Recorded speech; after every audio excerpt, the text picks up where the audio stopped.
السلام علیکم عقیل بھائی، وعلیکم امید کرتا ہوں السلام کہ آپ خیریت سے ہیں۔ میں ٹھیک ہوں اللہ آپ کو الحمدللہ، اچھی سواستھ دان کرے۔ سواستھ دان کرے میرا ایک آمین۔ سوال ہے کہ جیسے گولڈ پہننا مردوں میں حرام ہے اسلام میں، صحیح بات ہے۔ لیکن ہم لوگ گولڈ کے اوپر کام کرتے، کاریگری کرتے ہیں۔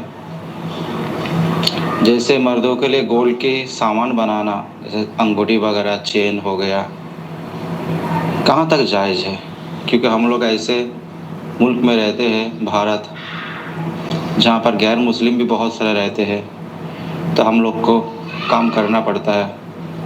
انگوٹھی ہے، چین ہے، تو یہ کہاں تک جائز ہوگا؟ کیا یہ حرام ہوگا یا حلال ہوگا؟ نحمده امید کرتا ہوں آپ ونصلی اس مدے پہ تھوڑا علی رسولہ گفتگو کیجیے الکریم، گا۔ اما بعد۔ السلام علیکم۔ وعلیکم السلام ورحمۃ اللہ وبرکاتہ۔ آپ دیکھ رہے ہیں نون ٹی وی جدہ اور میں ہوں آپ کا دوست، آپ کا ہوسٹ محمد عاقل، جدہ سے، مملکت سعودی عرب۔ سماحت الشیخ عبدالعزیز بن باز مفتی مملکت سعودی عرب سے سوال پوچھا جا رہا ہے، وہ میں آپ کی خدمت میں پیش کروں گا، لیکن اس سے پہلے نبی کریم صلی اللہ علیہ وسلم کی ایک حدیث آپ کے ساتھ شیئر کرنا چاہتا ہوں۔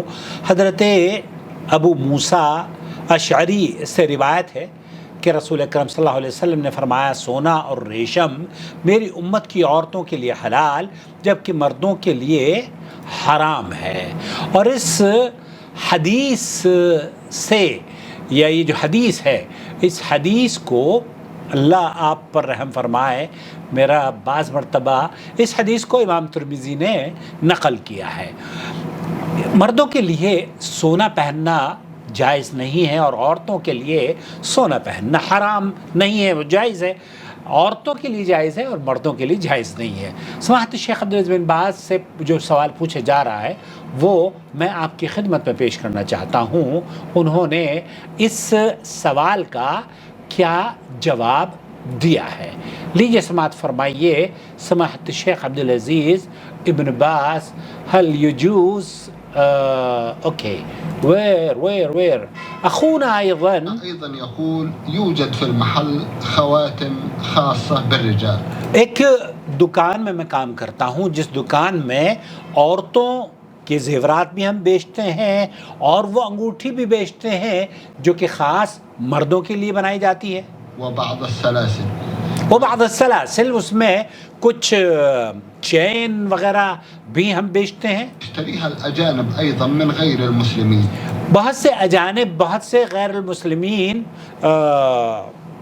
پوری دنیا سے یہاں سعودی عرب میں لوگ بس رہے ہیں، جیسے آپ نے کہا ہندوستان میں ہندوستانی بھی بستے ہیں، مسلمان بھی ہیں اور غیر مسلم بھی ہیں۔ هل الذنب على البائع وهو يعمل براتب أو على صاحب المحل الأصلي؟ اب یہاں پر سوال یہ ہے کہ گنہگار کون ہے؟ وہ جو صاحب المحل ہے، وہ جو صاحب مصنع ہے، فیکٹری جو آن کرتا ہے، یا وہ جو کہ بیچ رہا ہے؟ براہ کرم ہماری نصیحت فرما دیجئے۔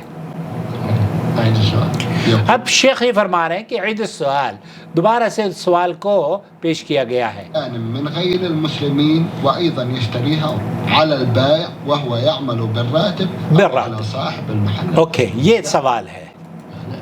لا مانع يشتريها المسلم وغیر المسلم۔ یہاں اللہ کے رسول صلی اللہ علیہ وسلم کی اس حدیث کو مد نظر رکھتے ہوئے کہ وہ مردوں پر حرام ہے، مردوں پر اس کا پہننا حرام ہے، شیخ بن باز یہ کہہ رہے ہیں لا مانع ان يشتريها المسلم وغیر المسلم۔ یہاں یہ الفاظ سماحت الشیخ عبدالعزیز بن باز کی۔ أو على صاحب المحل الأصلي۔ لا مانع يشتريها المسلم وغير المسلم۔ یہاں دکان پر جب آپ نے کوئی چیز رکھی ہے، اس کے لیے مسلمان ہو یا غیر مسلم دونوں خرید سکتے ہیں، بس بالشرط الشرعي۔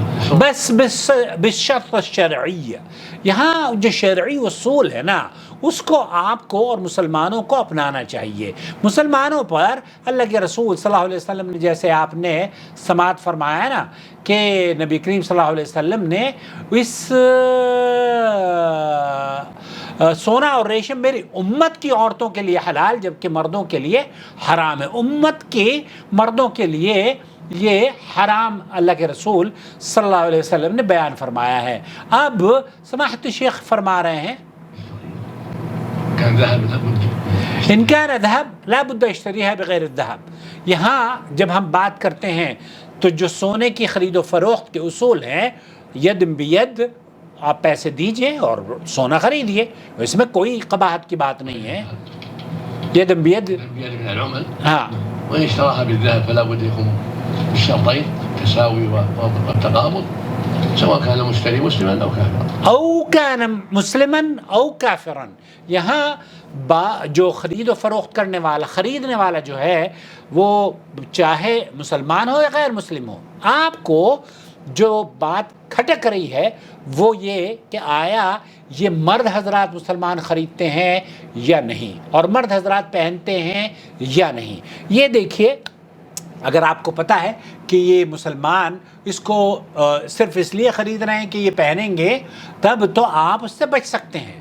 لیکن ایک آدمی اگر سونے کی کوئی انگوٹھی پہن کر رکھ رہا ہے اور اس کو تجارت کے طور پر یا منافع کے طور پر استعمال کرتا ہے، یا مردوں کی انگوٹھیاں پہن کر، عورتیں بھی بہت سارے ایسے عورتیں ہیں جو کہ اس طرح کی ڈیزائن پسند کرتی ہیں جو کہ مرد بھی پہنتے ہیں، تو صرف سونے کا پہننا مردوں پر حرام ہے، سونے کی خرید و فروخت مردوں پر حرام نہیں ہے. سونے کی خرید و فروخت مردوں پر حرام نہیں ہے. تو اس لیے سماحت شیخ عبدالعزیز بن باز نے فرمایا کہ کوئی حرج کی بات نظر نہیں آتی. البتہ جو مسلمان پر واجب ہے وہ یہ کہ سونا نہ پہنے، کیونکہ اللہ کے رسول صلی اللہ علیہ وسلم نے سونا پہننے کو حرام قرار دیا ہے. مجھے امید وضاحت ہو گئی ہوگی. اب تجارت کے لیے آپ سونا پہنتے ہیں.